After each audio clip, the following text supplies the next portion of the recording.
درویشتم مارچ 1940 قرارداد پاکستان د حاصلېدو پخلی په ضلع کوروم کې هم د درویشتم مارچ خوشحالۍ په ښه توګه منزلو لپاره تیارانې روانې دي. په دې لړ کې د 112 وینګ کوروم ملیشې لخوا د یو کرکټ ټورنمنټ تبیا شوي وه. په دغه ټورنمنټ کې د کرکټ 8 ټیمونو برخه اخیستې وه، خو ولې په فاینل لوبه کې شاهین سټار سخي احمد شاه او شاینینګ سټار ششو یو بل ته مخامخ شوي وو.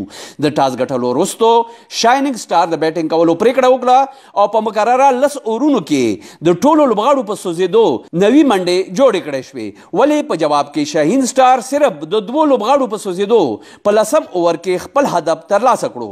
همدارنګه د درویشتم مارچ د کرکټ فاینل لوبه شاهین سټار سخي احمد شاه په خپل نوم کړه. د مهال کمانډنټ کوروم ملیشیا کرنل جمیل الرحمن، وینګ کمانډر 112 وینګ کرنل خرم صدیق، قبایلی مشران او په ګڼه شمېره کې تمجبین هم موجود وو. د ټورنمنټ په اړه لوبغاړو خبرونو ته څه داسې وویل. 12 وینګ والا ټورنمنټ جوړ کړو او ډېر ښه ټورنمنټ او ډېر کلو کې او نن فاینل د شاهین سټار په مقابله شاینینګ سټار سره او خلکو ډېر خوند نو اخیستمو.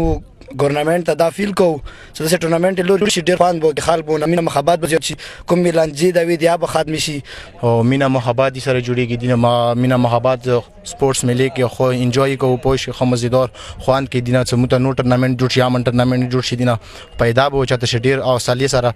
په اخره کې مشر مېلمه کمانډنټ کوروم ملیشیا کرنل جمیل الرحمن په 2 ټیمونو کې ټرافیانې او نقد انعامونه وویشل. کیمرامین محمد باسط سره اقبال حسین اقبال، خیبر نیوز، اډولی ملیشیا ګراوند، ضلع کوروم.